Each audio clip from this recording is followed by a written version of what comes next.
Welcome back to another episode of It's the Wide World with Quartz. Thank you so much for joining us. Episode 3. Who knew we'd get this far? Not me, that's for sure. But thank you so much for joining us on this little bit of a journey. Today is possibly our heaviest episode that you may come across. And I don't mean in tone of emotion or sadness or anything like that. I mean in the tone of heavy metal. That's right. We're sitting down with a couple of boys from Sydney, Yoshi and Tim from the great band Astrodeath. They just released their new album, Volume 2. That's right, Volume 2 in comparison to the first album, Volume 1. And you can find it in good places like Spotify, Apple Music, Tidal. Okay, I'm not sure if it's on Tidal or not, but I imagine it's on there. It's got some elite artists and that's where they sit. But seriously, if you are a big fan of bands like Black Sabbath and on that genre of like heavy metal, rock and roll, I can tell you right now that you'll absolutely love it. This is one of my favorite albums of the year so far. I've easily listened to it like 4 to 7 times since its release about 4 weeks ago. But it's a great episode that we have in for you today. We talk about a lot of things when it comes to their genre of music. Where does the sound come from? But on top of that, we also talk about their guilty pleasures, some really special shows they've done in their past. We talk about the show Blackened, the one that was at Uluru, I think it was last year, yeah? And how special it would have been to play a show in such a sacred site of Australia, and how incredible it would have been to be in the dead heart of Australia playing some awesome music with some awesome bands. But on top of that, I just want to do a little bit of housekeeping for the podcast in general. I want to say thank you so much for all the positive feedback for the last 2 episodes. It really means a lot to me. But the big question we got asked all the time was, when's the video coming? When can we see a visual piece of content? And I just want to say out loud that it's coming, but not this season, unfortunately. You see, I'm doing it. I'm gonna do it and stuff. And I had the opportunity to sit down with Towns and get the podcast start going, but not have video. Or I had the opportunity to say, hey guys, can we just wait a little bit longer and let me organize the video stuff? And I decided, you know what? No, I'm going to start this. I'm going to get it out there. I'm going to just start doing, and we'll work on everything else a little bit later. So that's where we're at when it comes to the podcast and stuff. Season 2, most likely to have videos. Season 1 at the moment, just an audible experience. So get that amongst it. The last thing I just want to say before we get into this episode 2 is that this week we're going to be doing a giveaway as a little bit of a thank you for all the love and everything.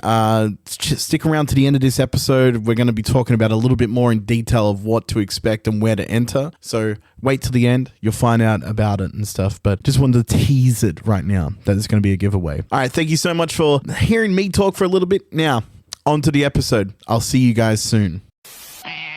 What's up, Doc? Woohoo! A 4-day weekend. Beautiful day for fishing.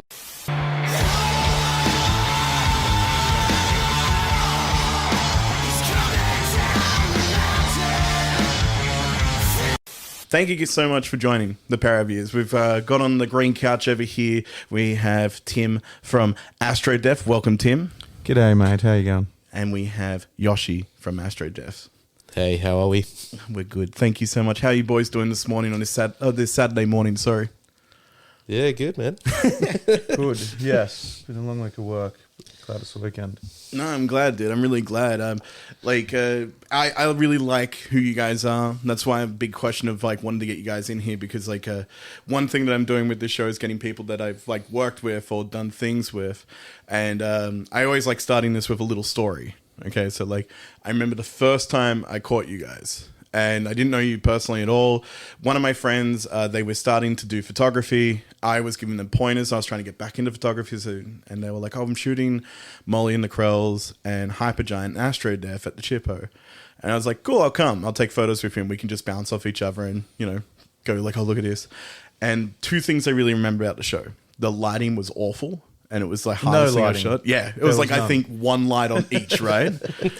And I remember before you guys came on, because I saw the way you were doing the setup, I had no idea about anything with you guys. And we just shot Hypergiant, who's a 4 or 5 piece, slow sludge doom metal type band. And I was like, God, Great band.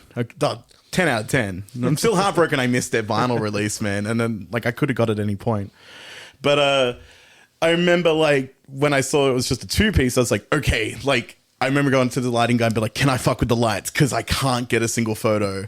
So he was like, yeah, do what you want. And I asked you guys, I think, and I remember just projecting one to the spot of the microphone and one on the drum kit. And even then it was such a struggle. It didn't matter, because I remember I was about 5 beers in and I literally put my camera down just to watch. Shit. I remember just being in awe, like, and you know, it got to a point where like, you see a lot of bands and you shoot a lot of bands, and it's work. And like, you know, worked a lot of concerts and stuff, setting them up, and that it just becomes this another day at the office. And I literally remember standing on like under the PA on the like stage left, and like near your drum kit, and just like jaw hanging open, put down my phone, like camera. And I remember I got in because I had a photographer's, like I had a camera, and I was like, I should take photos because I didn't pay to come in here. I recently bought a camera, and I was like, yeah, I reckon taking, you know, photos and videos of bands would be sick. But I always whip it out, start filming, and then, like, especially if it's a band I love, which is, you know, a lot of bands, I start filming or, you know, taking photos for like a minute, and I go, oh, fuck, this is lame. I want to be holding a camera and do like headbang. Like, so it hasn't really turned out. I got a few photos, but not many. That was like every time, like, because we've done a couple of shoots. We did like a Holy promo shoots, which I won't lie, the other day I finally found on the hard drive, like all the raws from that day. Oh, yeah. Awesome. And I was going to be like, I can't remember because it's on my laptop, which is near death. But like, I was going to get a USB and be like, here, you do whatever you want with these. Because like, that was just like, I think where was it? Cockatoo Island that we did the shoot? Cockatoo Island, and we did somewhere else. Yeah. It was just Cockatoo Island. It's That was just a fun the day. island, I think. Yeah, Yeah. yeah. Cold. It was. I think like we just were allowed to get out of COVID.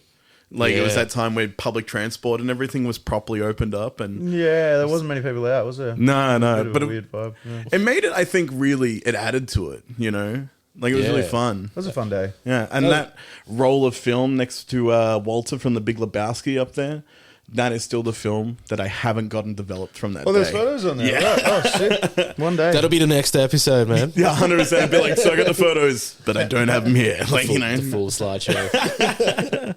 But yeah, so like, how long have you guys been working on your latest album, Volume 2? Dude, this one's probably been a while, man. Probably around 2020, like mid 2020, we probably started, I think. Yeah, a punishing amount of time. Yeah. So it's actually been a very long time, but it's actually been finished for like the last year. Oh, Year and a really? half. Year and a half, actually. Yeah, so it was just, I think, like trying to do the releases, like, and, you know, we sort of released a couple of singles and then went on tour and toured some of the singles, and then sort of, we got some new management, and, you know, he sort of started shopping us around for some labels and kind of snagged the deal with Heavy Psych Sounds. And, I saw and that. it kind of just dragged out the release even more because they wanted a new release date, and Plenty so of time to press, and we had to so- burn our friends in Black Farm Records, and we had to buy out their records because they weren't allowed to release them, and it was a whole hoo-ha.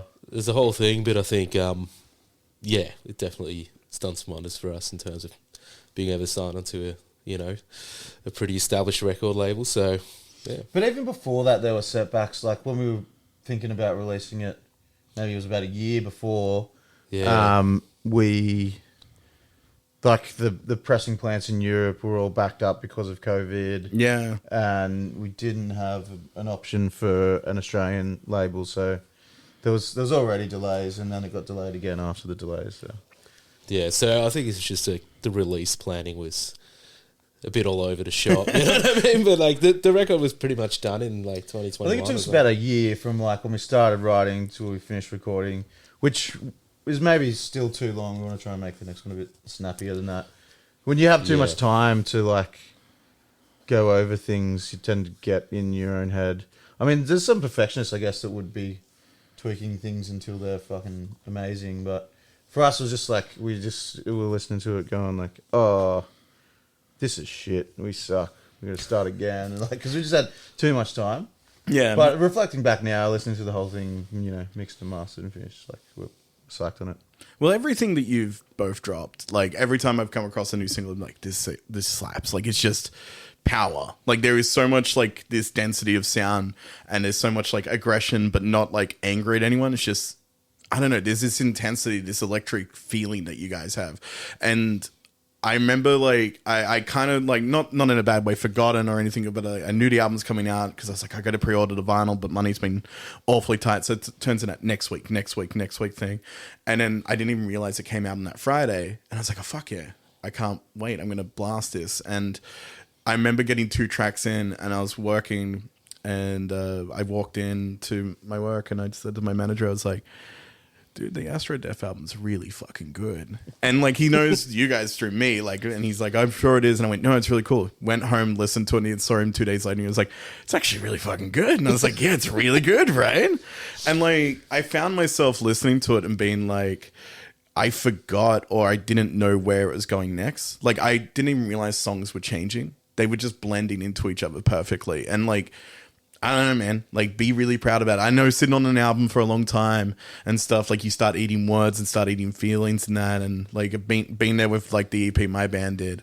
And I'm still there, to be honest with you. But I like, think that's part of being like being a creative. Like, you're always going to pull yourself apart. But it's weird. Like, some days you're like, fuck, I'm in the best band ever. And then some days you're like, no. You know, I mean, you go see like, you know, some shredding metal band, you're like, I will never be able to do that. Maybe I should quit. But like, you know, it's you have days where you love it and days where it doesn't feel amazing. But like, yeah, I think that's part of it. You grow and you hear stuff that inspires you to be better or try different things, or you're always kind of looking for the next thing or working on, you know, how you want to be the next time on the next record, the next song, whatever. Like, yeah. well, like, I found your sound is so almost like, I don't know if this is the right way to explain anything, but it's almost like Japanese comic book. And like, this album to me felt like, you know, Godzilla 2. Like, just in the sense of like, the monster is now massive and grown and everything. Like, there's a lot of education that you've had between. And like, dude, it's just, I'm so happy with it. Like, as a listener, like, genuinely, like, it's not even like, oh, let's talk about this for a while and talk about, you know, how great you guys are. But like, it's an incredible record. Like, Thanks, it is bro. a powerhouse of an album, you know. Thank you. It's made my month, man. There's been like a lot of good releases at the moment, but yeah. But like, I do feel like you have this like weird, you know, invasion monster type sound. Where are your inspirations when it comes to this album? Such a basic question, but I'm like, Oh, dude. curious. Do you mean in terms of songwriting or I think in feel, like, because like In there's feel, yeah. like musical feel? yeah, Yeah. like, because I think like when, like, if you ask me what my inspirations are, I'd be like, oh, it's Queens of Stone Age, this and that. But then when you hear what I've written, it's so pop punk. Like, I feel like Yeah. there's a Yeah, big yeah. translation. Okay. Oh, that's a tough one, man. There's a lot. I think that it's a little bit, you know, of what happens when you're in the room writing it. I think we're just, obviously it's going to be a bit of a product of our influences that we have. But at the same time, it's kind of like, you know, we had a bit of a story to go with. And so we're trying to, you know, when you said it's like a movie like Godzilla, that was kind of cool because, like, I think in our heads we're trying to sort of paint a bit of a picture of like an alien invasion and how that sort of feels. And It does putting the have riffs that to feeling, yeah. With this record especially, we kind of had a narrative that Glenn has sort of like come up with a bit of a story, or with the story for the comic book, really. And then we sort of workshopped that a little bit, but then, you know, it was kind of pretty locked. So when we started having to put the music together, we kind of wrote to that narrative. And I think that's kind of shaped it a bit, but I think you feel, I mean, with, you know, I think... What are the influences, I think was the question. Yeah, I guess the influences, I don't know, man. Well, like, I reckon they're pretty clear, right? Like, maybe not so much, but like, I think the drumming, right? I mean, you know who your influences are. Like, Oh, it's just the fucking drumming influences. go I am curious. Go drum Okay. influences. Oh, dude, there's so many fucking good ones. But all the fucking big, hard-hitting rock drummers, you know? Like, Bonzo, fucking Abe Cunningham from the Deftones, big influence for me. There's this guy called Nick Yakashin from, like, a band called Baptists. Not He's a very familiar. extreme hardcore. But he also plays in a band called Sumac. And, I don't know, he's like one of those sort of, I don't know, really creative drummers in that heavy genre, you know. It always blows my mind when I listen to him. He's sort of, you know, sprinkled a couple of creative ideas into my head for sure. Man, Bill Ward, man, right? Like, Yeah. can't go past Bill Ward. He's like my, you know, he's like the godfather of all the drumming I like, you know. Yeah, there's definitely like that Sabbath undertone in you guys. Oh, big time, man. That's a Yeah. huge one for us, right? Yeah, It's like, we love Sabbath. I guess like listening to stuff like Into the Void, where it's just like a, you know, an apocalyptic story, and you know, that's the kind of stuff that we really like. So I think when we started Astrodeath, it was a bit of a vibe for us to kind of just tell stories down on just, you know, direct love songs or talking about your feelings. I think what we want, like, You know what I mean? big, dumb, riffy songs is kind of what we say a lot. You know, like, we love, like, as lame as it is, like, Limp Bizkit and, like, shit that's just, like, big and dumb and, like, impactful with, like, minimal, you know, like, we're not a tech band. I mean, Yosh gets a little bit tech with his drumming. Never get tech with my I feel like, playing. sorry to interrupt, but I feel like you've got a bit of tech. Like, your guitar setup is one of the most fascinating I've seen. Oh, you mean? I'd mean technical playing. Oh, okay, fair yeah, enough. we got a bit of gear to make it work. I mean, I always try and keep it as minimal as possible, but for, you know, I try and you got to get the sound, but, you know, to tour and stuff, it's good to have less pedals and less gear. But Yeah. just the nature of the two piece and how we want it to sound means, yeah, I got a bit of stuff. But yeah, in terms of playing, like, I'm not actually even a guitar player, so I just like. Wait, really? Or Yeah, like I've never really learned how to play guitar. I was like singing in. I mean, I do it, so I guess I am a guitar player. No, But, like, no, I don't know music theory, and I don't know, like.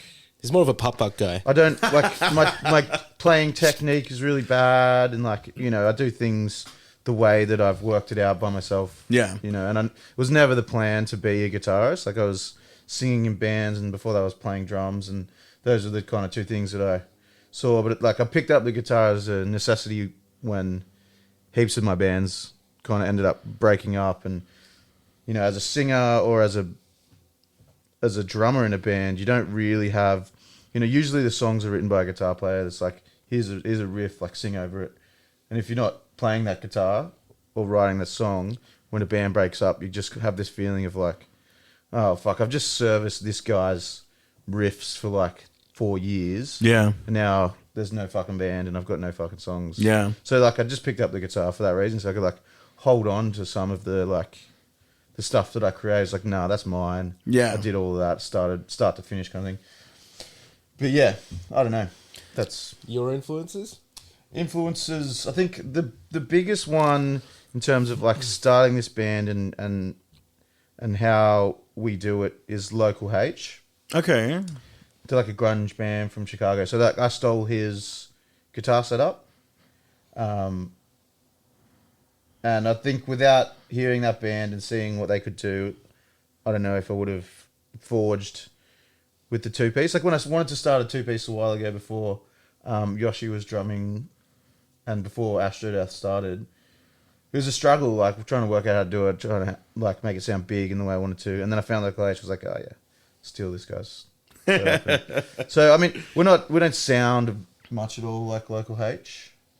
So, yeah, I guess Sabbath is the influence. I guess the stories are the influence in terms of, like, lyrical content and stuff like that. The story that Glenno's written on this record, and even the name. I think when we were trying to work out what we were going to be called, we were just jamming words together, like, just dumb stuff and Astrodeath, and we're like, all right, I guess that's what we're writing songs about, and we're just kind of it's a great name. You know, we just developed from there. Like, we could have been anything. Like, we were writing blues songs, cowbell, like, crazy, like, funky shit. You know, we could have been anything, but we kind of found this sound, and that's, you know, we just kind of used the name and ran in that direction.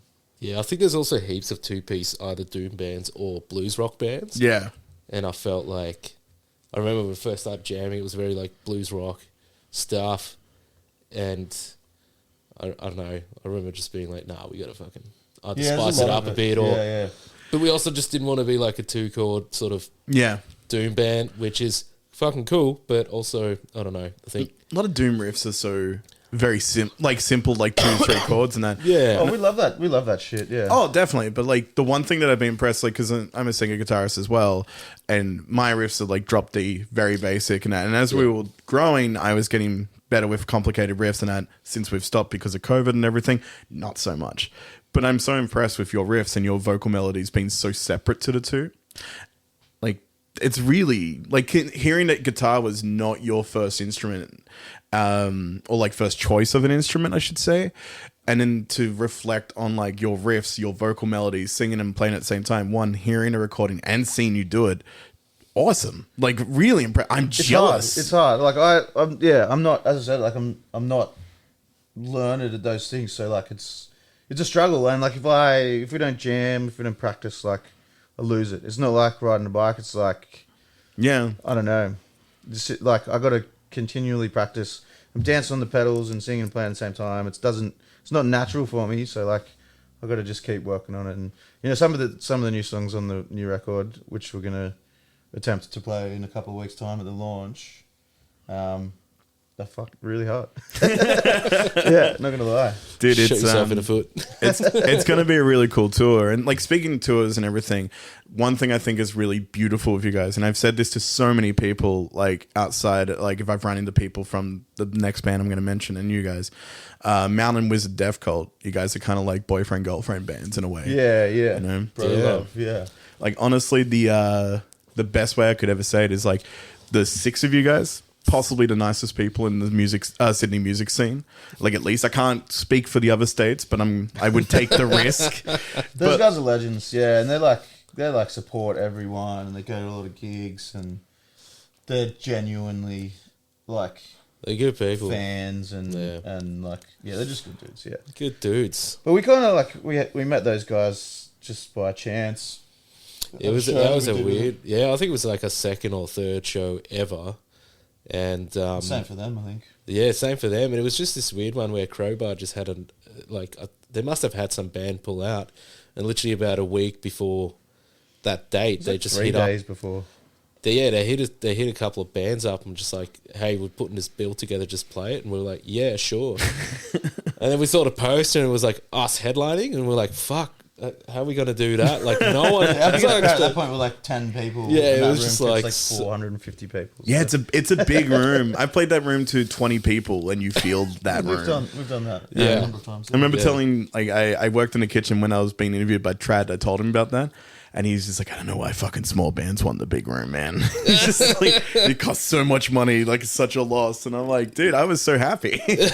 But we were the opening band, and we brought 30 people. And then after we played, they left. Oh, rough. Yeah, I mean, when Yeah. you're coming up with a band, it's like, I don't know, it's hard. You gotta shoot for it. You gotta try. Oh, yeah, And, definitely. You know, most bands, all bands, you know. Well, most bands, some bands just fucking kick ass and have full rooms all the time. But you know, it takes a while to build it up. We're still building it. You know, we still can't fill that room. I think. Gotta have that I think 10-year we're about plan. half. We get about half. COVID lockdown rooms. We filled Crowbar. You know. A I little remember, bit tap.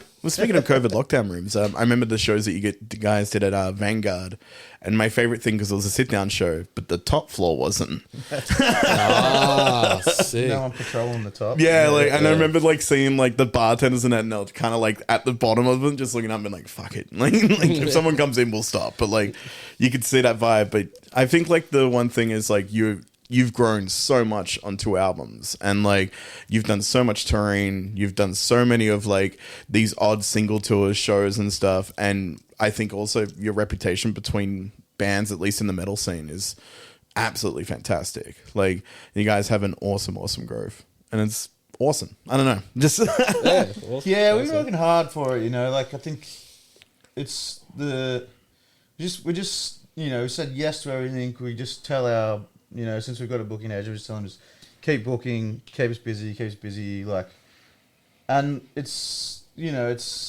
we're broke, and we you know, there's pressures and financial pressures, and it's hard to keep doing it at that speed with that many shows. But I think we're starting to see the payoff. You know, the spread that we're getting around the country.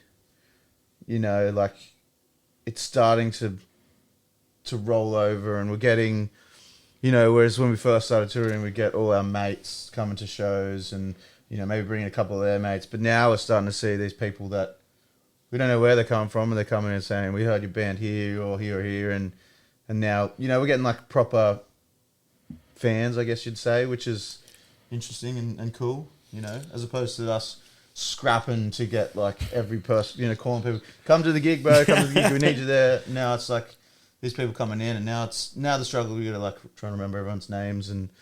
We've met that guy before. Or something. Yeah. But it's just really nice to have strangers come in and say that's cool. I think we just had that pace from the start because when we started a two-piece, we're like, sweet, we don't have to like ask another two guys, you know, if they can jam or play this gig or whatever. It was just one phone call, right? And Yeah.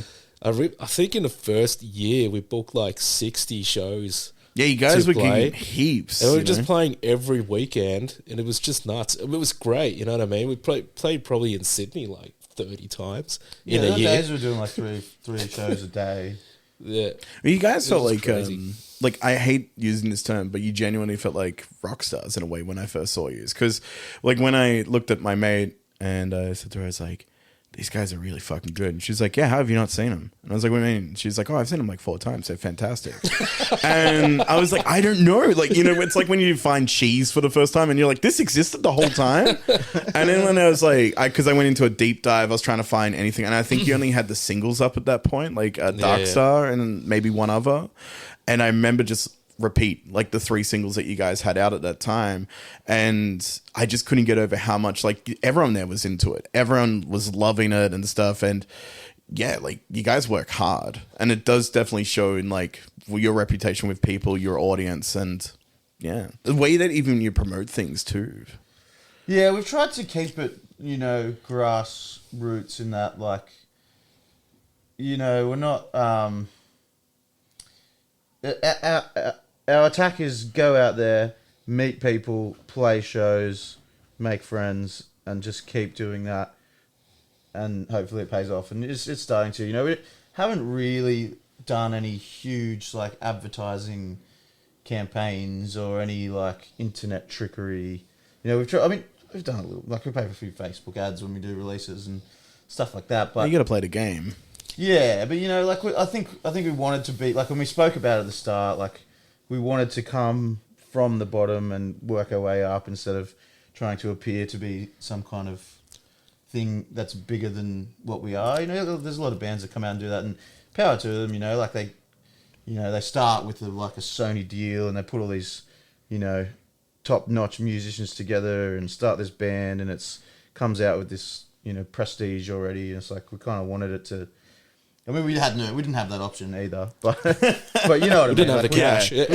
We wanted people to see that we were. Maybe we would have done it if we had the cash. Maybe, yeah, if you had the money, yeah. Is there any investors out there? I love that you yeah. kind of say that because so many Start on people are like, oh, we'd never do that, and I'm like, fuck off. If someone was like, here it is on a piece of paper, we'll do all the work for you, I'd be like, sure, where do I sign? Like, Especially Sony. If mum and dad were rich, you know, maybe we'd be more famous. nah, man. Like, and I feel that a lot. But like, the one thing that's always been curious because we have over here on a small table, just for the viewers at home or listeners at home, I should say, the 2 comic books. So where did the idea of the comic book started? Like, not just for this album, but like way back when. Debatable. I'm pretty sure it was my idea, bro. It wasn't yours. No, I brought in the fucking comics from fucking Nah, it Dan. was just so our mate Dan, Dan's Raps. Yeah. He makes these hectic punk rock zines, like black and white, pen and ink drawings. He does like he's got like a Nukesville, which is like the mutants after the apocalypse. You know, living in Nukesville, Cryclops, and he goes to the punk rock gigs and sells them out of his backpack, printed on just A4 paper. plain paper. You get for $2 or something. That's fucking mad. Like what, like Xerox photocopied and yeah, stuff. yeah. It's so Staples cool, them man. himself. Like they're Like- really, really good. Good reads. He's a clever dude. So we both had, you know, been reading those comics and buying them off Dan, and we actually had Dan do some art for us early on, like a logo and stuff. And we thought, yeah. So I think the idea was, we thought CDs are dead. We can't afford to press records. What could we do? Make a comic book and then put a download code with it. So that's how we started. That's how we started, man. And I think that was kind of cool because I don't know, just just a physical thing to sort of like Yeah. go with the story, you know, like in the music.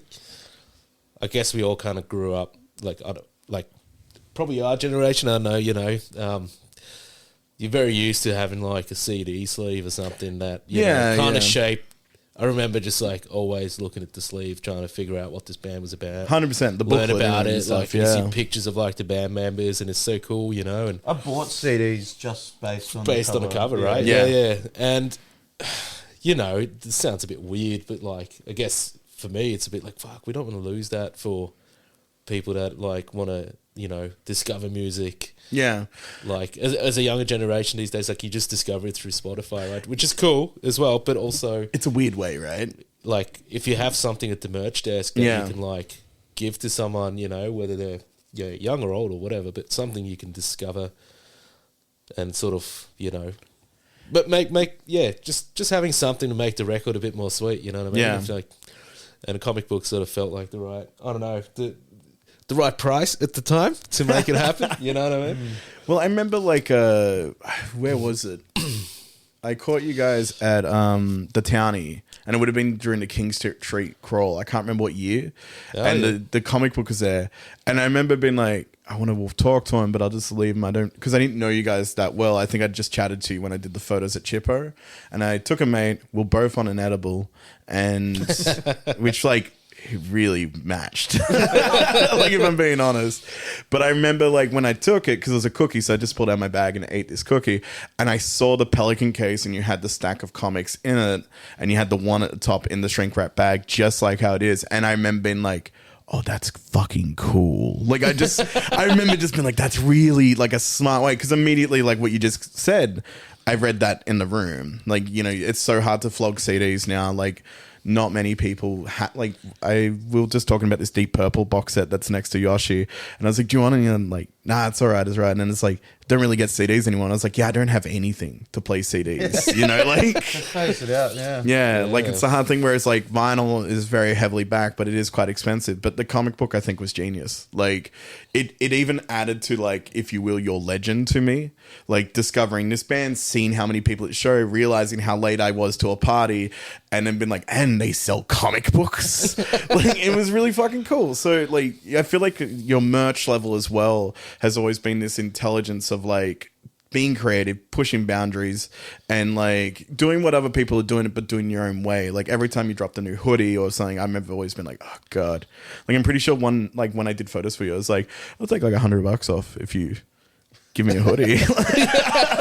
Yeah, we've been lucky. So like we've been exposed to Glenn Smith like our whole, you know, musical lives, because he does artwork for like so many bands in Sydney. So I mean, I don't think it was even a question when we needed to start thinking about getting logos and art. We'll just go with Gleno. Like it was a pretty easy choice, and I think, you know, we've also used Mike Foxall like once or twice for some other stuff, but it's pretty much exclusively Gleno for art. Oh, we got that one logo done by Dan at the very, very start. But yeah, so he's done all our shirts, he's done all our... I think he's sort of turned into, what's the artist that does all the stuff for like Iron Maiden? That guy. Yeah. Sorry for not remembering his name, but you know, it kind of felt like, because we did the comic book, right, and then Volume 2 comic book came out as well, and now it kind of feels like, yeah, that Iron Maiden trip, right? Yeah. I'm looking it up now. Derek Riggs. Derek Wiggs. Yeah. Rigsman. Riggs or Wiggs? Riggs. But if you want to go with Wiggs, I'm down with that. If he listens to this, who knows? This will start a controversial fight between you and Iron Maiden. No, man, I think everything really, really does match to it. And it shows very, very well. Like, I'm very chuffed to have you guys here, because like everyone that I've been getting in, I've either like known personally or admired, you know. And like I remember talking to you guys about doing promos for you. I was so like, oh, I get to work with them, like, you know. Like I felt very flattered that you know. And it was also like one of my last shoots, and I remember the one photo we got, which I'm pretty sure you guys put up on Instagram, was like the burlap wall. or the big Oh sacks. you know? yeah, that was a cool photo. Yeah, and I that's remember- still one of my favorite photos ever. Like literally, I took that room and I was crazy, like, yeah. "Pardon?" That room was crazy. It was wild. I remember just standing there and it felt vast. yeah, But like, I remember when you guys posted that, I had this moment of being like, I think I could leave this here on that one picture. Like that's the swan song photo for me because I kind of stopped shooting altogether after it. But I know, like, I felt like John Farnham because I was like, oh, but if you guys want, I'll shoot yous again. Because I just enjoyed the personal relationship and seeing everyone how happy they were to be at your shows and the environments that they bring and stuff. Yeah, it's really, really cool. Oh, man. This is really good of a conversation, but I'm like lost at the moment.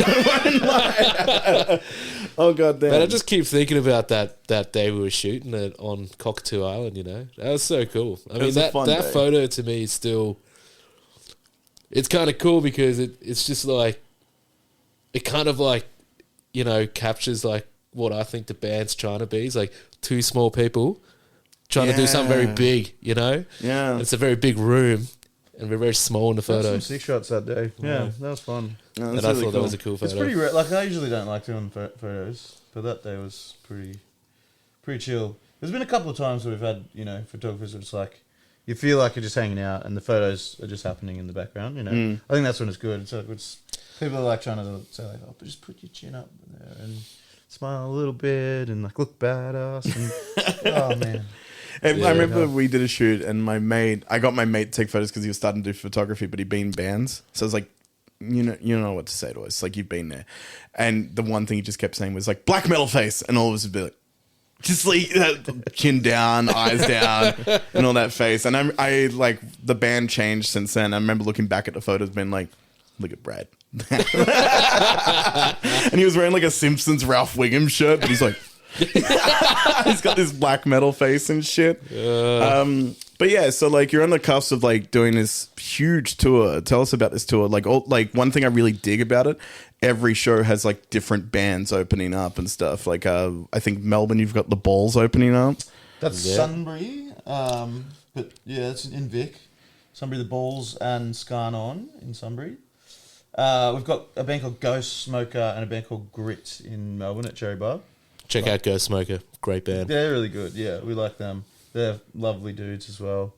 We play with them last tour. But I'm pretty keen to hear like every other band that we have on this tour. You know, it's always good to discover new bands. Man, it was hard this tour. I think everyone in the country is like come out of COVID, made a record or an EP. Oh, yeah. Touring. So like hitting up all these bands like, no, we were playing that day. Like it was a mission to get All the supports locked in. And we got some amazing support, so we're super, super lucky.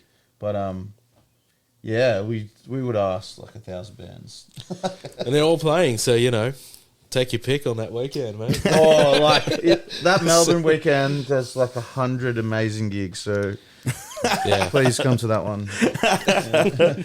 One One of, well, because I can't make it to the Sydney shows you guys are doing, so I think like the Sunday you're doing Wollongong at Lala. Is that correct? So that's going to be my trek. Like I'm going to make the absolute solid effort. And now that I've said it in the room, I definitely have to fucking achieve that. One ticket sold. Well, one, I've never been to Lala's, and two, like I haven't nice. Yeah, I haven't it's seen you guys since the Vanguard. It'll be an COVID early shows. show, but we're also, I think we haven't dropped it yet, but maybe we'll drop it now. This is probably going to come out for a few weeks. Oh yeah, no, it won't even come out before the show. But we're doing like a record store show that day. Oh, get At, fucked. Farmers, what was it? Music Farmers? Music fans. Yeah. Down the Gong. So we'll go do that. You know, just before the. All right, well, I got 2 gigs that day. Fuck yeah. We're gonna go out for. There's a Make a Japanese day of it. restaurant that Dave was telling me about, so I think we're all gonna get some Japanese too. Oh, fuck yeah. Yeah. I'll be on the table, like in the corner, just eating my bowl of no, ramen come. and shit. Mate, you're going to be right in the middle of No, I don't the do that. fucking Rock and roll situation. ramen. Mate, you're going to have to mix the wasabi into my fucking soy sauce. It'd That's be an gonna honor, be a fucking Yoshi. Oh my god, it'd be definitely an honor. The one thing I wanted to ask about with the supports and that, because you've clearly, like, I've seen you guys play with the Balls and Mountain Wizard Death Cult. So you guys, I just realized what I said then You guys, We play with the balls a lot. Everyone's seen us play with the balls, yeah. you guys are good at playing with the balls. Yeah. Like, Yeah, definitely. That's one of my favorite things to do. I literally just fucking, as I said, and I saw Yoshi's face light up, I was like, oh. The balls are a band. And they call themselves the Balls because of that. They're really fucking cool. They got like this, like I would say like a Caius vibe to them. Yeah. You that's know, on, man. It's just, I don't know. Like, I remember seeing them at Frankie's when you guys played with them and just been like, these guys are fucking really cool. Man, they're one of my favorite bands. Like, They're real dudes, They're down to earth, legendary human beings. We, whenever we go to Melbourne, even if we're not playing with them, we just call them up. We're like, hey, we're in Melbourne. Can we come and sleep at your house? Like, now? They're super, super lovely. Great band. They just had a bit of a hiatus and they're back. Yeah. Back now after about a year or two. They're probably, I don't know, they're just so dialed in as a live band too. Like, every time you watch them live, you're like, why does it sound exactly like the record every time? Like, it's just one of those bands you just go, you know what I mean? It's just that real old school, like, approach of like, they probably had their songs like sounding like the record before they recorded the record. Oh, 100%. Motherfuckers that had played the songs over and over and over in rehearsals, And it just shows, man. It's that, it's just, it just seems like second nature when they play. There's like chemistry. Fucking effortless, like effortless, yeah. Yeah. And they always sound good. I don't think I've ever seen them not sound good. Yeah, no, definitely. Even if they're like, oh, that didn't sound good, you're like, I don't understand what you're trying to say. I love when fucking bands do that. And they're like, oh, it wasn't our best show. And I'm like, fuck off. I would be desperate to play like that live, But yeah, so like, how do you, like, when it comes to the support acts, and what I really want to ask about it is that, like, you've got bands that you clearly know. How do you come across the bands that you don't? Oh, man, you just reach out and some people just like drop some names, Like, I mean, it's a bit of that, but also you just kind of... My Facebook feed is pretty much just bands promoting. Like, so you see a lot of it, and you hear bands, and you play like festivals and see all these bands. I mean, I'm sure there's millions and millions of bands that we could play gigs with that we don't know about. Well, that sure is. I mean, there's probably a lot of new bands every year too, right? That you just be like members from all the bands that have fucking quit or whatever. Dude, honest to God, like do you know of the band, like they're kind of punk, Columbus? Nope. They're like an Adelaide band. They broke up and now they're like a two-piece as well. Like they formed from that band. Cool. And I shared on my story because Towns were featured on one of their songs that are coming out. And if you don't know, I'm a fucking stan of a fan for Towns. I love those guys so much. But I shared on my story. 5 people were like, oh, that's the guy from Columbus. And I was like, this is fucking weird. Like, I didn't even put that together until all these messages and shit. Yeah, right. Yeah, it's funny how that works. But yeah, just to come back to your question, I think it's like, when you hit up bands and they're like, oh, we're playing with better bands than you. But then they're like, oh, but like my mate's got a band there. Like, I'll check out this band. They're like, so you kind of just go off, like, because it's very in a genre and in a scene, I guess that's kind of how you find out a lot of the time. Because, I don't know, I think a lot of them don't even bother making like Facebooks or Instagrams anymore. Some of them just kind of exist, They just existed and never.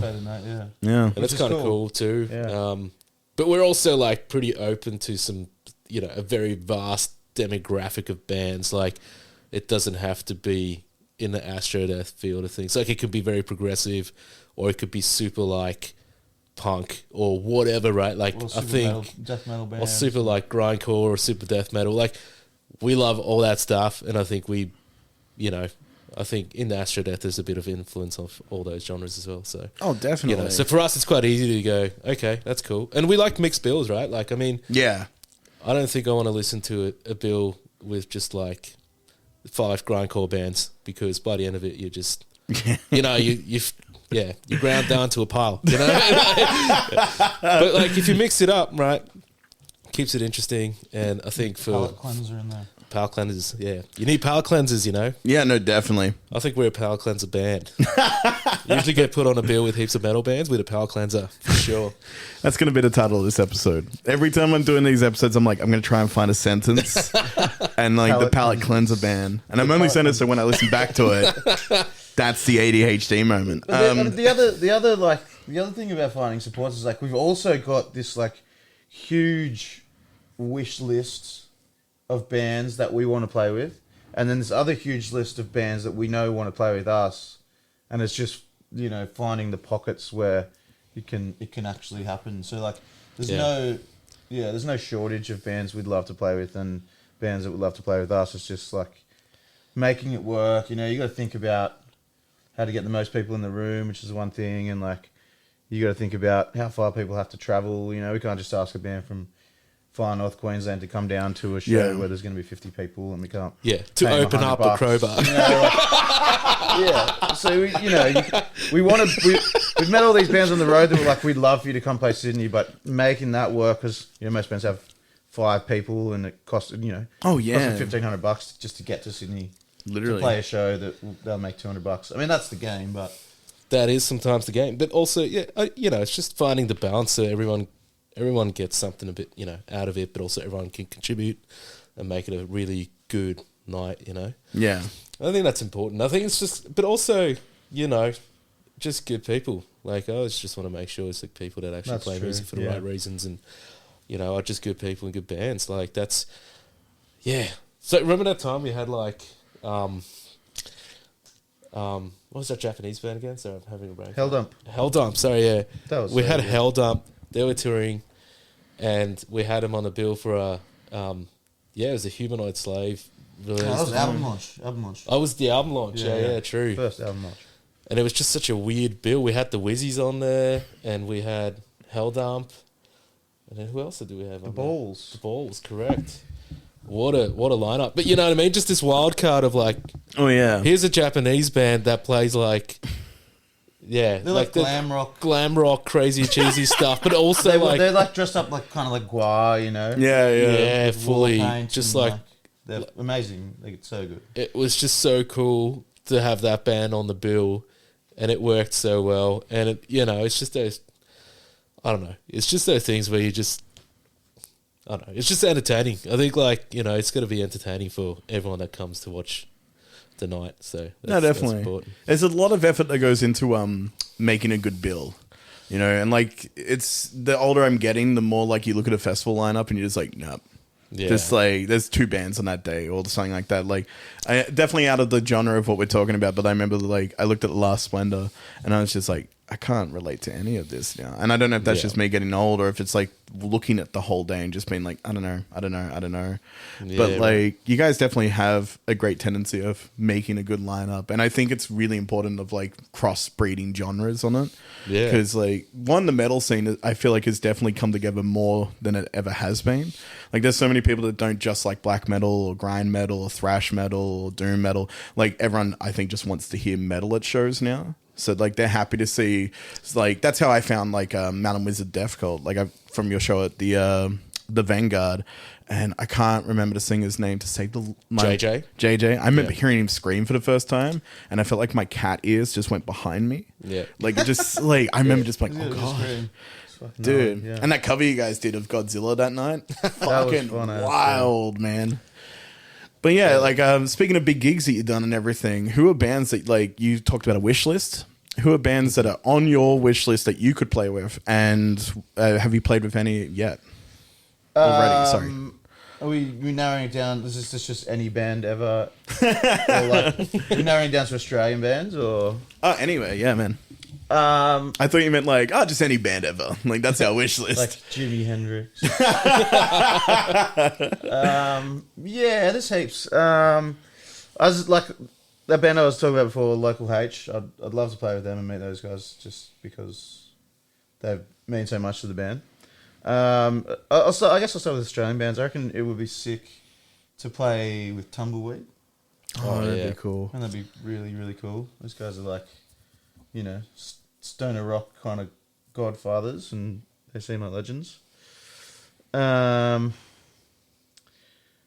Who else would be good in the Oz? I mean, there's so many. What do you reckon? Oof. Whoops. In Australia, I know there's some cool bands. I mean, like even the bands that you work with, like Speed and like, DZ Death Rays. Yeah. Cool too. Like, there's so many great bands that I would definitely want to play with. that are just, I don't know. Australia has a lot of amazing bands that it's crazy how many people would have never heard of them, you know? Yeah. If you it's think about it on a ridiculous, global yeah. scale, because I guess socials and everything is so flooded with everyone's like bands and projects, but there's some bands that I'm so glad I would have like discovered because of touring, you know, Yeah. and you just would have never come across this band like the Thunder God of the Multiverse, for example. Oh my god, that which band is just one of those so good. bands you're just That like, is- what that the is an fuck? amazing band. Like Wait. What was the band name? Thunder God of the Multiverse. From Lismore. Really? From Yeah. That's an Lismore. actual band? Oh, I think dude. they leave their area too much. Like, I think Are they on Spotify? They are, Yeah, yeah, man. yeah. I'm going to look them up after this. That's an incredible Yeah. band name. They're next level, bro. They're so fucking They're tight. just one of those bands so where, original. you know, if we wouldn't have played Lismore, we might have not ever found them. Yeah. And but you know, in saying that, I think they're like definitely, you know, you'd pop them on a stage in a big festival, and people just be like, Oh, yeah. "What the hell just happened?" You know what I mean? Yeah. Like, that's, But yeah, so wish list wise, though, man, like I mean, that's I don't know. There's so many big bands that I think Red Fang is a band, Red band name Fang, that keeps yeah. popping up that That'd we'd be really like sick. to play with, and think, you know, that band would kind of I've catched them a their couple fans- times. Yeah, I've seen them a bunch as well. Red Fang's cool. Corrosion of Conformity would be cool. Yeah. if they They're ever one of came my back favourite bands out. ever, You know, yeah. I think would be a good fit for that sort of stuff. Yeah, like I don't know. How big of a band do you want to go? You know, Oh, like, I'm more like just a vast of a question, you know. Definitely like Hendrix, I can imagine. But yeah. Zach Wild's my guy, so like if Zach Wild listens to the podcast, I'll push. we'll take a Black Label Society support. I'll write a couple emails for you Yeah, guys. yeah. Nah, man.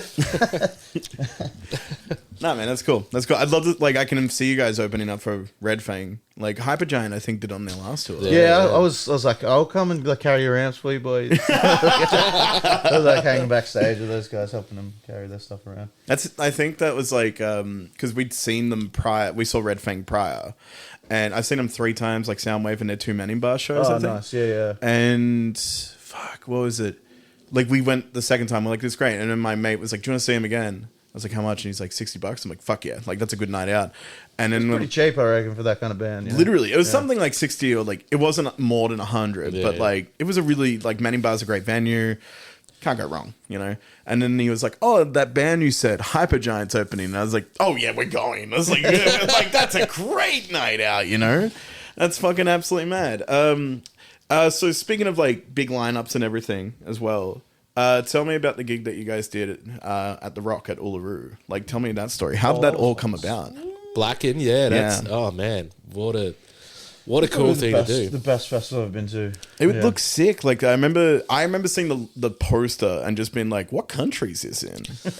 Like, and then realizing all the bands are Australian and shit, and then being like, oh wait, this is here, and then realizing where it was, I was like, oh, fuck off. Like, I can't afford to get there. Like, It's a commitment. It's a commitment. Yeah, you got to We have a couldn't couple of afford it pennies. You got to have a couple of pennies scrolled away for that one. You know? But oh, dude, like if you're out there as a punter, right? I would highly recommend looking into doing Black End as like your yearly holiday thing that you're going to do, right? If are they into going to do metal- it again? Hey, Are they doing it again? They'll do it again. oh, yeah. they'll do it Yeah. again. I'm sure. I mean, you know, Pirate, the guy that like organised it all, he's an absolute legend, and you know the whole team there.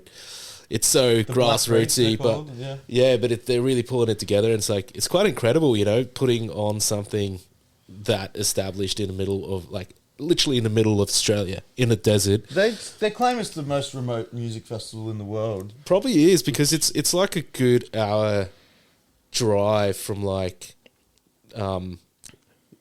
from Alice Springs, yeah, and Which is pretty remote. which is pretty remote to start already, with. I mean, yeah. Alice Springs is It's a pretty city, remote but, to start like, with. there's not much around it, right? Yeah, and then it's like an hour out of Alice Springs too, so which makes it probably like the most remote thing ever.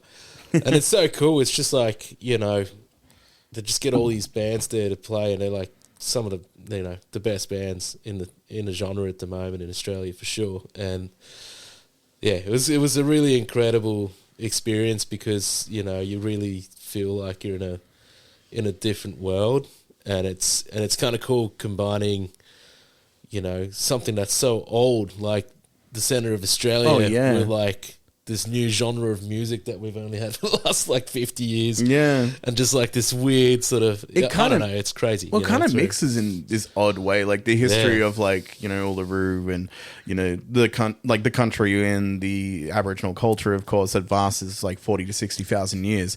And I feel like, because I'm also Indigenous Australian, and a big part of that storytelling. And I think with metal, that's a big part of it too. Like, there's a lot of depth in metal that people don't really think about.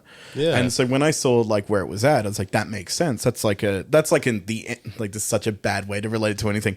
The end of Guitar Hero in the final stage, you know, like that weird venue. Like, that's what it made sense to me. And I was like insanely jealous. Like, not to play, but to be able to see. Like, Yeah, that. the big like there's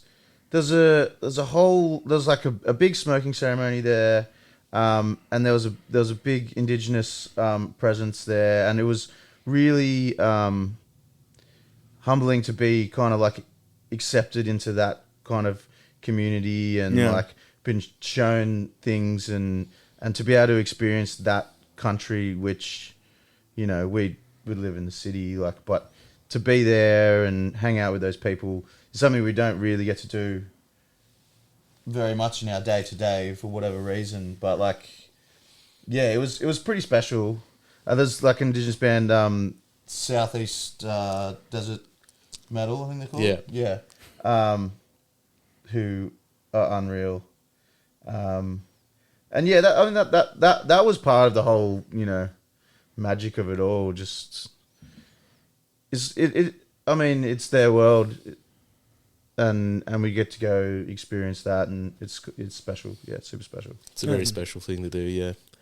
It definitely would have been. It was like seeing photos of that. It kind of reminded me of the Midnight Oil Rumpy Band tour, the Blackfella Whitefella tour. Sorry. Yeah. And like, it just looked really coming together. Like, it looked really special, and it would have been definitely like beautifully humbling in some ways to be able to be accepted into that part of this country and this history and stuff. So that's an awesome thing to kind of be a part of. Like, Yeah, while listening to blast beats as well, is this like juxtaposition of like awesome culture and like stupid heavy metal. Like, So yeah, I mean, just watching Revocation just, you know, absolutely melt my face off at, like, after a 3-day drinking sesh out in the middle of nowhere.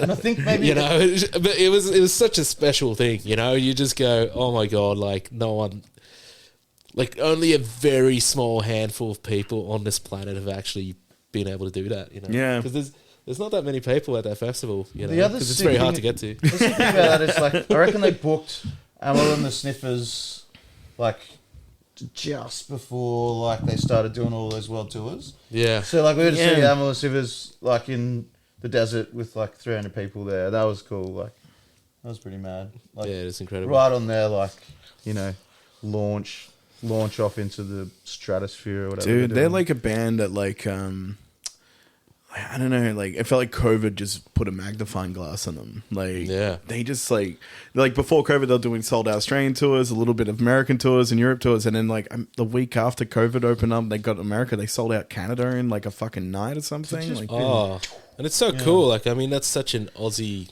yeah, sound, you know, and I feel Legit. like that's so cool to see Aussie bands with a real Aussie sound. Yeah. You know.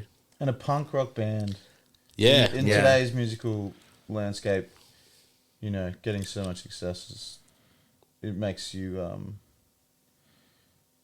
hopeful, you know, for like Yeah. popular culture.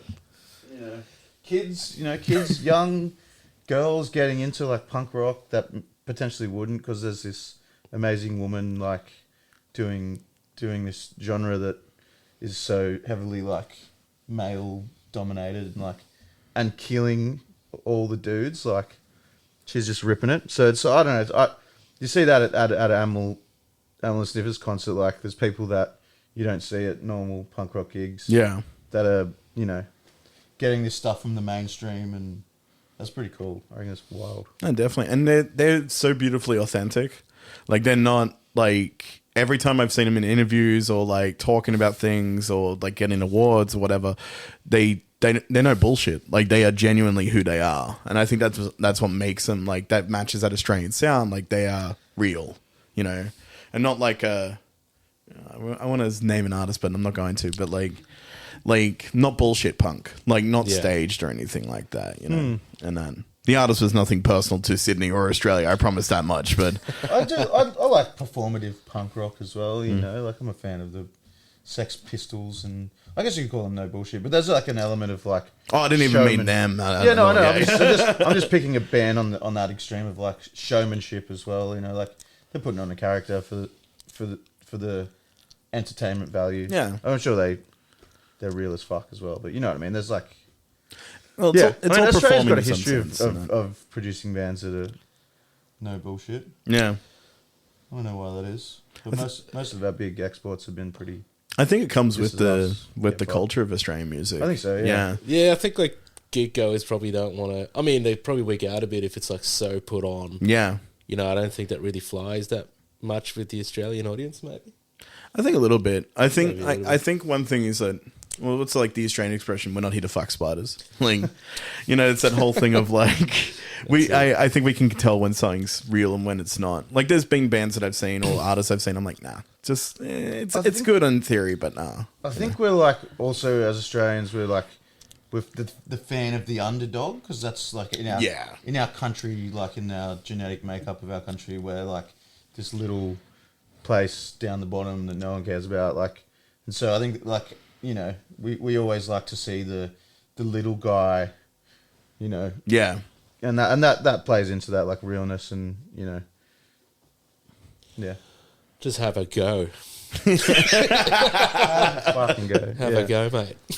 We'll get close to wrapping up soon. But the one thing I wanted to kind of ask real quick before we get to our final little shindig question, whatever you want to call it. We talked a lot about metal. What's something outside of metal, music-wise, that you kind of like really hits your nerve? Like not even a guilty pleasure, but something that you're like, fuck yeah, Backstreet Boys, that hits me. Like, you know, what's something real left field that you guys dig?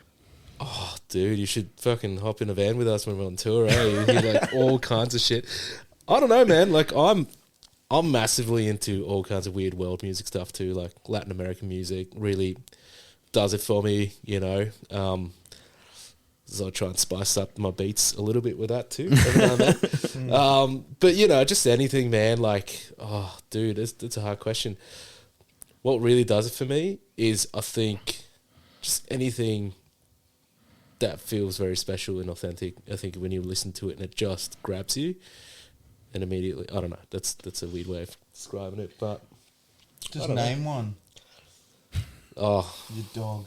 oh, how about you name one first? Yeah, I mean, it's Pass not that fuck it's back. not like a weird one or anything, but like, I mean, I guess as a you know, the band saying the way it does, like, I'm a huge fan of like Elton John and Leon Russell, like, Oh yeah, piano ballads and do you know Leon Russell? Yeah. So like, I love like that kind of southern. I don't quite know what you call it, but like piano rock and roll, where it's just like cut and sick. I mean, he plays through all genres like country and blues and jazz and I love that shit classical too. and stuff. But like, yeah, I don't know. I like those two guys, and they just, I don't know. Yeah, I'm feeling sad. Put some of that on. yeah I I love fuck that with that. southern rock stuff too. Some Skinhead. You listen to that on the radio. man. Went to Wu-Tang Yeah. last week. 90s. Oh, I'm so dude. jealous. I was fucking 90s sick. hip hop, Nas. Yeah. Like, we were listening to so much Nas like last year on the road, and then when they announced the tour, we were just like, holy hell. And Nas's like section absolutely killed, man. It was so good. I'm so fucking jealous. I had work that night, and because I'm only really getting into hip hop slowly at the moment, and I'm so fucking upset because like, what was it? I got into Wu-Tang last year. So my mate that gave me all these punk records, there was like, he had a whole heap of Wu-Tang in that, and I just heard that, I can't even think of the album name right now, sorry, but like that iconic album of theirs, I'm such a bad fan. Is it called Cream? I think maybe. I don't know. No. Yeah. Like the song in particular that stood out was Cream, because it was in the soundtrack to Nobody. the Bob Odenkirk action movie. Oh, yeah. And as I was like, that's a cool melody. I got to check out that song. And that's what got me into Wu-Tang. And he was getting rid of all these records. And I'm going through it and I was like, oh, where's the Wu-Tang ones? And he goes, oh, I sold those. And I was like, fuck. Man, you should have seen the merch desk popping off. We were just in awe. We're like, we need to sell merch like Wu-Tang. What was like in the Wu-Tang merch? Like, what was... Oh, it's just the W. They don't even have like crazy design. It's like Wu-Tang. A yellow W just- on a black shirt. That's enough. That's it. Yeah. It's like, and people froth it. It was like thousands of people in line. It's like, It was really cool. It was cool to actually see those like real, I don't know, pioneers of that sort Yeah, of 90s definitely. grimy hip hop stuff Yeah. from the East Coast, you know? Like so good. much like pavement's been laid by like just Wu-Tang and like NWA. You know, like Oh, those big two time, bands in yeah. particular, like two different types of like hip hop and rap that came out pretty much at the same time, but they just created different sounds completely, you know. Yeah. But yeah. It's a very creative genre at that time, you know? I find that really cool. It kind of also does relate well in a way Yeah. to like the metal genre as well. Like there's a lot of creativity that happens in that vast different genres and the mix of the two as well. Yeah. You know? Yeah, big time. Bands like Body Count and stuff. body count. Yeah. I got to say, like, I'm very heavily influenced by, like, 90s hip-hop on the beats. And I feel like even when you listen, like, sometimes I listen to, like, early Sabbath where you can hear Bill Ward's beats are very, like, boom bap beats almost. Yeah. From, like, the 90s hip-hop. Like, you know, that old soul funk, like, drum sound that they've sampled. And, like, I love that shit so much. And, like, I think a lot of the Astro DNA is, like, trying to keep the beats real fat, like, Sabbathy or, like, that 90s hip-hop, like... Even in the mix, like Tim was like, "Fuck, can you make that bass drum even wider?"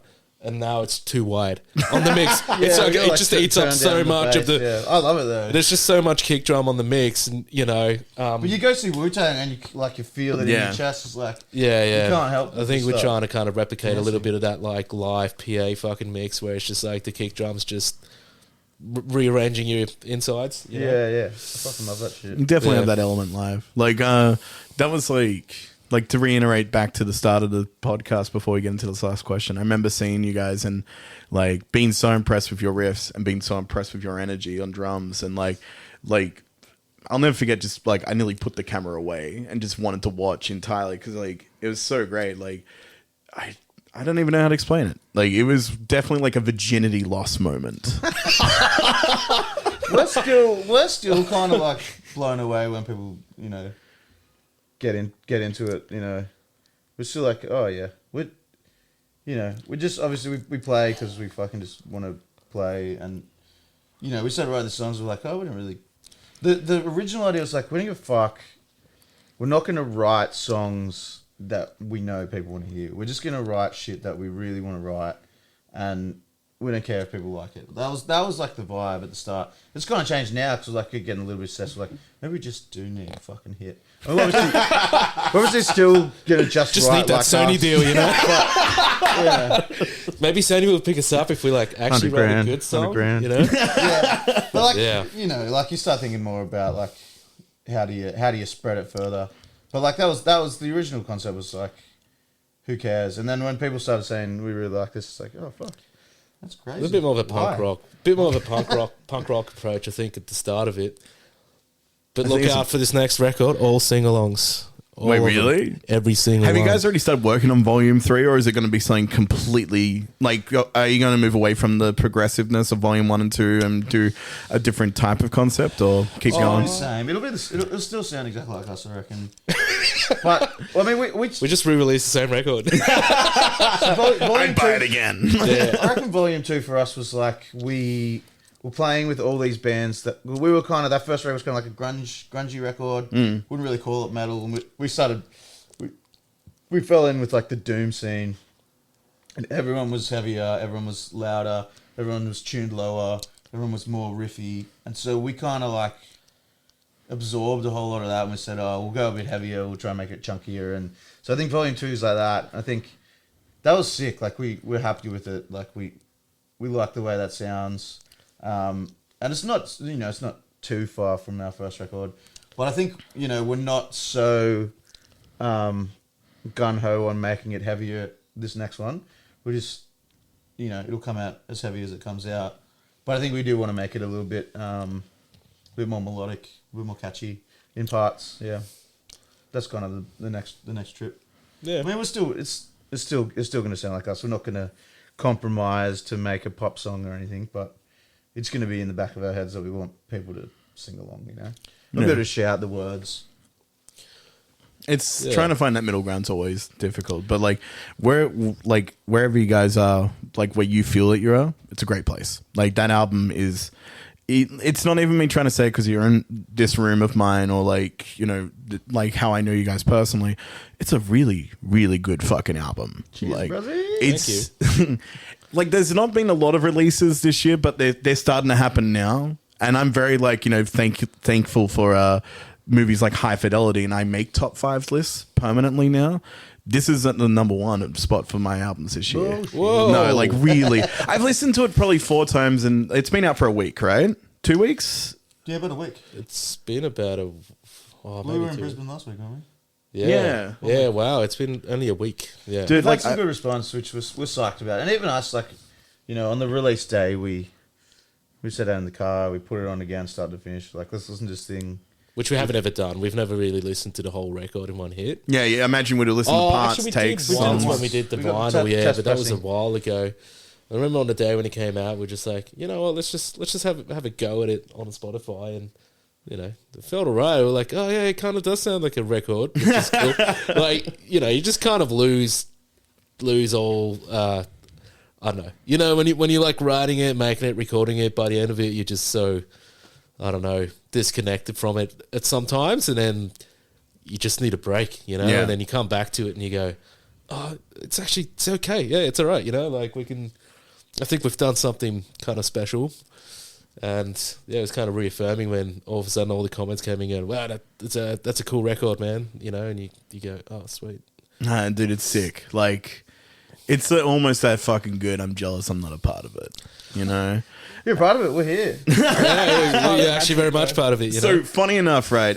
You know, everyone develops COVID hobbies. Like I got into long and slow Texas barbecue. Yeah, nice. During the big lockdown that Sydney happened, that 5 months when nothing was open.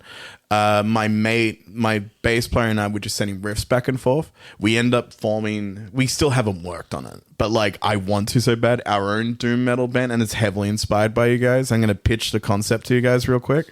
Okay. Can you call it Earthlife? No, but I've got a name.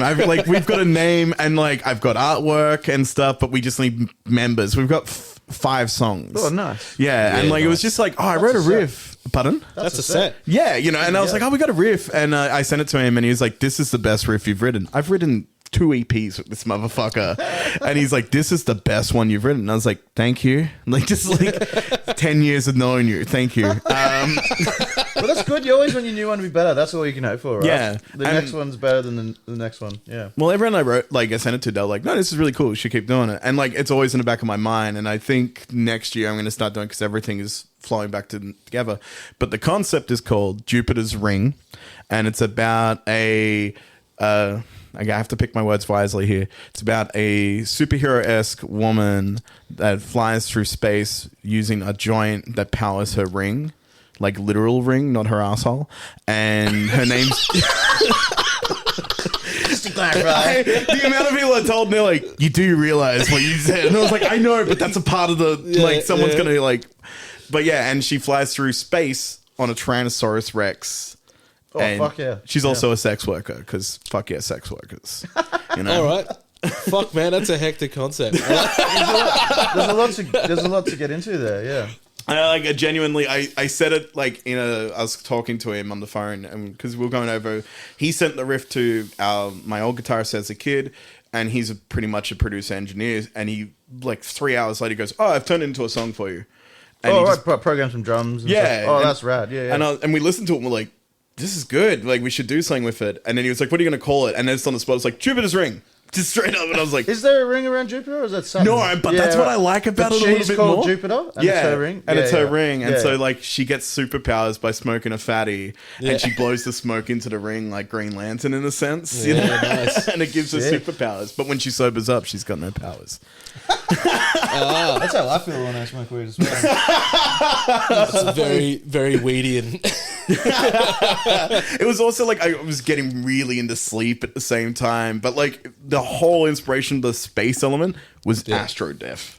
Like yeah. without a doubt. All right, so we'll call it here. But would you guys like to go through the record collection, pick out an album each that you kind of dig? I actually can see one from here, which is that NoFX record right there. Black one, yeah, yeah. So what do you want me to do with this? So like go through and pick, and then we just talk about why. Oh, yeah, good. If it lands on that couch, it's going to be in a comfortable space. But I love that you just looked and you're like, yeah, that one, done. Man, I was kind of like looking over there, like at the start, going, "That's one of my favorite records ever." But I'll get into this in a minute. Yeah. Do you have it on vinyl? I don't actually have it on vinyl. Do you want it? I mean, I'm not going to say no, but I also feel like I feel like I can't take this off you, right? Yeah, well, let me have a look at it real quick. But like, no. Like, I'll buy it off you. Well, you're giving me an album, right? Yeah. Trade.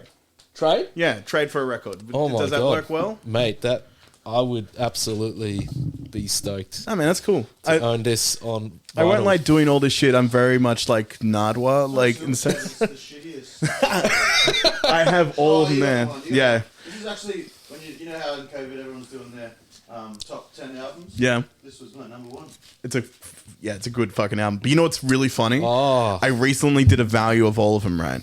Yeah. And like I went through Discogs. The shittiest one, Young Modern, goes for $700. Yeah, right. Yeah, Wow. that's the only pressing they did of it, and it was just so Sony or like, oh no, the company just put it out before they went bust. Like they did presets and everything as well, and it's the only one in the world.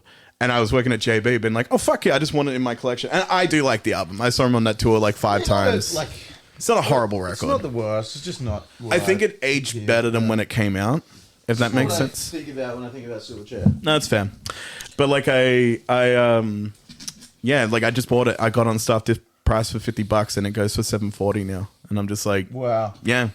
And it was that whole thing. I haven't even listened to it. I forgot it was in there when I was going through. I was like, oh, I don't need to buy this now. Actually, those ones there have just gone up from $40 to $7.50. But yeah, let's get started. Oh, Tim, can I get you to put the microphone just a little bit closer? That's bad. Thank you. Sweet. So what are we doing?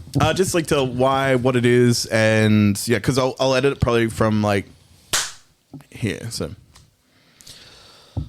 Yeah. All right. So what I'm wait, I'll introduce it Sorry, better. Hang on. okay. Yoshi, which album did you pick, man? So I picked NoFX, White Trash, 2 Heaps and a Bean. And it's got 4 shirtless dudes on the front with those sweet 3/4 shorts that they used to rock in the early 90s. It's a simpler time. One guy's got some khaki pants on. Or call them grey even. Well, definitely. And the cool thing is when you just flip it like that, you know, like a one. You probably can't see this, but when you flip it like literally a 180, the wrong way, like up and down, you can see the shoes, which is quite nice. I thought it was a clever print of it. So, And what about that album in old- particular that stands out? So, for me, I remember just having this given to me on a CD by a mate, going, "Hey, you got to check this band out." And this is after I've actually, like, remember back in the day when iPods sort of started coming out? Oh, mini disc. Sorry, it was actually on a mini disc, right? Get fucked. You had a mini disc? I had a mini disc player. rad. Yeah. And then, so what happened was my mate, you know, everyone would have different CDs at home or different tapes or whatever, but then you have to record your own mini discs. Yeah. Right? Yeah. And so you'd like pass these mini discs around to people and your mates, and then they will put like their favorite songs on there for you. Yeah. And that's how you'd like exchange as like music fans. And, Well, because it was like you know. it was exactly like a cassette, but a small CD. Yeah. You could fit more on it and Correct. better clarity, but you could change it. You could overlap it as Yeah. well. It was a Yeah. wild invention. so cool, and it lasted for like 2 years. Yeah. But That was like the best one they had, eh? yeah, it's so cool. I think they Funniest- found that like everyone was just pirating music at Yeah. such high quality that they had to stop it. Yeah, maybe there was that, but also I think the iPod sort of came and killed everything, right? Yeah, Which is cool. That was coming. But yeah, so basically, I remember sticking in my eye on that mini disc that my mate gave me, right? And I just remember being like, oh, that's so fucking cool. And for some reason, I was at the time getting into The Offspring and everything that was like kind of punk rock, you know, at a faster D-beat sort of style of music. And sticking in my eye just sort of really stuck in my ear, right? So anyway, I've asked, Jesus. and you know, and we sort of just started talking about NoFX. I didn't know what band it was, you know, because it was just disc with songs on it. I was like, dude, what's that track 7 or something it was, you know? I was like, dude, that's like NoFX. Like, there's such a cool punk, you know, band, and you know, we were into like NoFX and Millencolin and all that stuff at the time. And anyway, he brought the CD in for me, right? To school the next day, and it just changed everything. Like, it was just one of those records where you just kind of go, yeah, I've heard Blink-182, I've heard Millencolin, but then you listen to this record, and I think what got me was like, you know, they probably recorded this shit by themselves somewhere in some fucking weird studio in like a night. You can really hear it's like so super lo-fi kind of punk rock production, but the drumming's just out of control, right? And I was like kind of learning how to play drums at the time, and I don't know, this just blew my fucking mind. Like, the stuff he plays on this, it plays so fast, but then it's also like super cool as a record because it's got like some weird ska songs on there, or Bob, which is like a cool sort of old oi song almost, you know? Like, I don't know, just a really cool early NoFX record where, you know, they're sort of still dabbling in there. They always had a very vast range of cool influences, and I think I like that about bands that just have a lot of different influences, like ska, oi, you know, classic punk, 90s sort of D-beat punk stuff, pop punk, all that sort of stuff. And yeah, that's why I picked this record. I think it was just a really big influence on me when I was growing up listening to music, and I still love NoFX to this day. And saw them at the, what was it? Good Things last year? Or? No, it wasn't Good Things. It was like a couple of years ago when they played at the Holden Pavilion. Was that was it No Sleep Till, and they had Dropkicks on the line as well? Yeah, I think so. I missed that. My mate's band. No, wait, it was someone else. It was another band that played before. I can't remember because it was like... It was like a small punk festival, right? Like all in the Holden? It was in the Holden. It was only 4 bands playing though. Yeah. So it was like the NoFX tour, pretty sure. Okay. Yeah. And I got real lucky because that was the only NoFX show I've ever gone to. Oh. And my friend Tom, he somehow got us in because his... our mate in the Clowns, Stevie, he was playing in a band called Dad Religion, which is with... it was like just Bad Religion covers done like with Stevie singing, I think. And yeah, he was like opening up on that night at the Holden and just like fucking come around and, you know, have some beers backstage. And so we got to hang out with NoFX and then get on the stage to watch the whole show. And it was That's hectic. it was one of the most amazing things that ever happened to me in my life. Dude. And I love that band, and you should go and fucking check out NoFX, White Trash, Two Heaves and a Bean. One of my favorite NoFX records ever done. Even that opening song, Sold Out, absolutely fucking kills. Rips on drums. Fucking check it out. I love that you got a good one, man. That makes me really fucking happy. All right, Tim, if you will. Yeah, I chose Silverchair's Frog Stomp Classic. as my record from Sam's collection. Talk about like your underdog band as well. Well, yeah, I mean, there's a bunch of like. So for me, as I think it was in like year 4 when I had my kind of musical awakening. So like that time, I had a stepbrother who was like a real cool kid.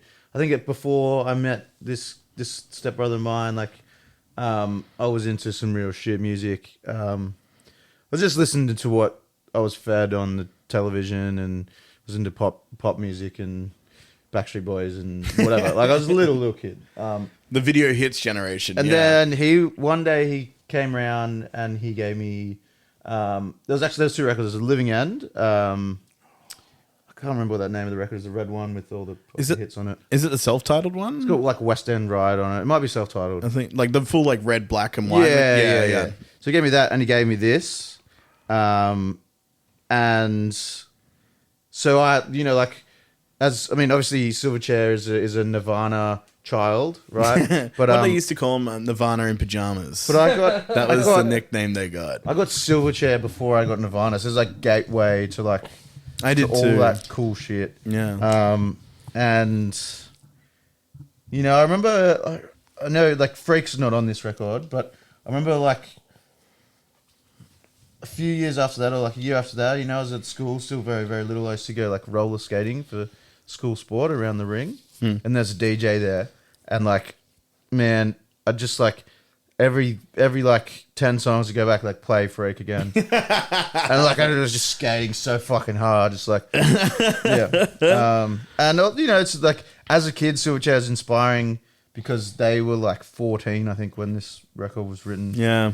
And, you know, they weren't that far away, and it seemed like it opened my eyes to, like, you know, you can start a fucking band and as a kid. And so, like, me and a couple of my mates started our first band in year 4 called Fireball.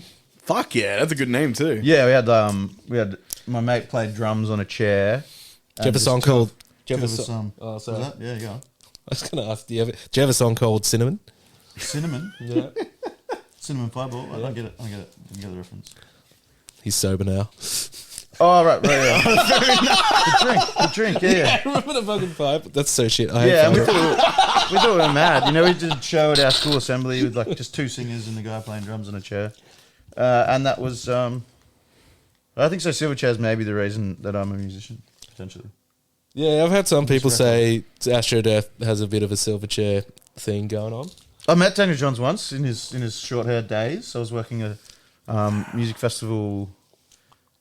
What was it called? FOMO out in Paramount Park, dance music festival, and he'd done some collaborations with this band called Slumberjack, and he was there to hang out, and he was getting on it. He was having a good time backstage, and you know, as me as a stagehand, my job is to keep the stage tidy and stuff. And I remember he spilt a water on the stage, and he was rolling around on a chair, like it was like on an office chair, like pretty partying. He was pretty happy, and he spilled this bottle of water, and then he, like, pushed himself in the office chair, like, wee over to me, and he goes, "Man, I'm so sorry." Like, and then here's Daniel Johns, who, like, I knew was there, obviously, but, you know, I was letting him be and have a good time.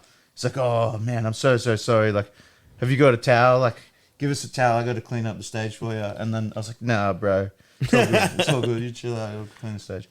Anyway, he was lovely. That's actually really fucking, like, if he's partying, and I know what you mean, to be that polite about what just happened. Yeah, it was super cool, and Yeah. I think like the media's kind of fucking Oh, dude, he is fucked him up a little bit. You know? He's a Britney Spears child. You know what Yeah. I mean? Like, Yeah. I feel so bad for what, like, the Daily Mail and everything's like done to him.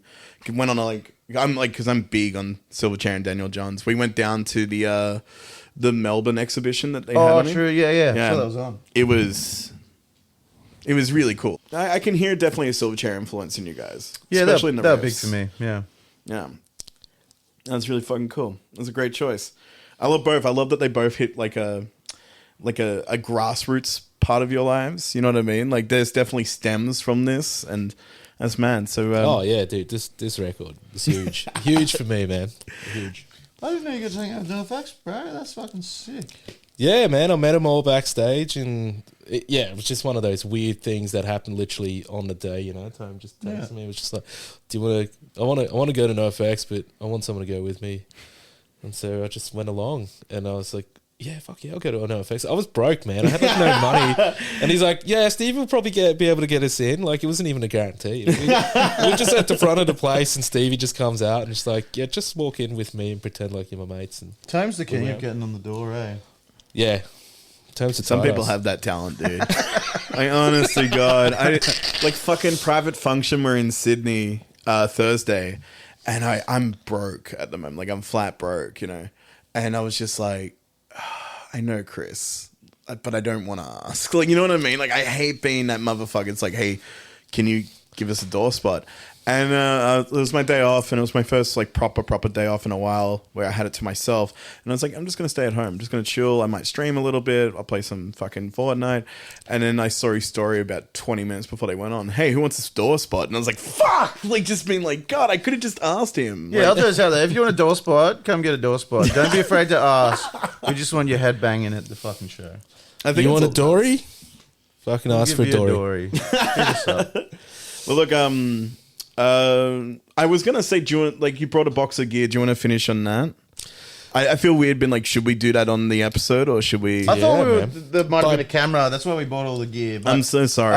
no, that's cool. We got comic books for sale. We got records for sale, so you can get through Tough Cuff Records in Australia or through Heavy Sack Sounds Records out of Australia. If you want comic books, hit us up. Buy some merch on the Bandcamp. Fuck yeah, man. Yeah, we got some new Yeah. merch, which is really cool merch. And you should buy it. Plug in away.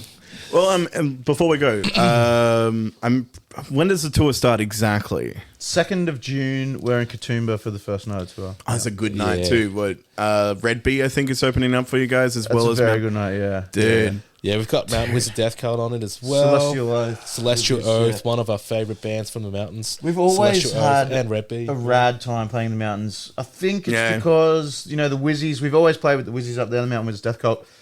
They're from the area. So, we played one without them. And I think after playing with those guys a couple times in the mountains, all their mates are starting to come out and see us. And there's just, there's two places, in Katoomba and in Newcastle, for some reason. We just have the best parties. Like, people come out, they're always just so excited. They buy all our stuff, and yeah. So Katoomba, we fucking love you.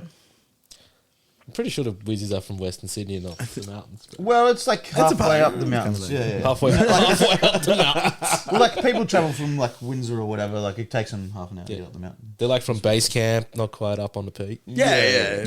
We're at Camp Bay, Yeah. But yeah. Well, look, Yoshi, Tim, Astrodeath, thank you so much for taking your Saturday morning to spend it in this room. I really, really appreciate having like 2 hours or an hour and a half, whatever the fuck this was, with you guys. It's been absolutely delightful. Thank you so much. Thanks, Sam. It's been fun. Sam, you're a legend. My pleasure. Thank you. See, I told you, our heaviest episode in tone of sound. Thank you so much for joining us on the Green Couch, Yoshi and Tim. Absolute legends of their time, seriously, and their genre. Check out their new album, Volume 2. Like I said, Spotify or Apple Music, or better yet, go on to their merch site, pick up a couple of vinyl and enjoy the absolute shit out of it, like I did, to be honest. But like I said, we are going to be doing a little bit of a giveaway as a little bit of a celebration to say thank you for joining us on this podcast journey that I've had so far. And all you have to do is there will be a post that features a copy of Astrodeath Volume 2, the comic book Volume 2, and as well as a little band patch that they gave me as well. So if you want to jump on our Instagram, comment your buddy, like tag a buddy in there, like the photo, like the Instagram, and if you want to give it a share to story, that might give you a little bit of bonus points too. Thank you so much, everyone, joining us on episode 3. It's been an absolute blast. Please go enter that competition. We'll be shipping out Australia-wide. I can't do international, unfortunately, just because the cost is too much, but anywhere in Australia, you have the chance to win a copy of the vinyl. So please get amongst it, jump on it, and if that goes well, we might just do another one in a couple of weeks. Also, go follow us on our Instagram. It's The Wide World with Quartz, and you spell Quartz Q-U-4-R-T-Z. That's Q-U-4-R-T-Z. And also, if you want to, email us at wideworldquartz@gmail.com. That's right. If you want to be on the show, know anyone that would be a good guest for me to contact or anything like that, feel free to email us. Thank you so much, guys. I'll see you next time.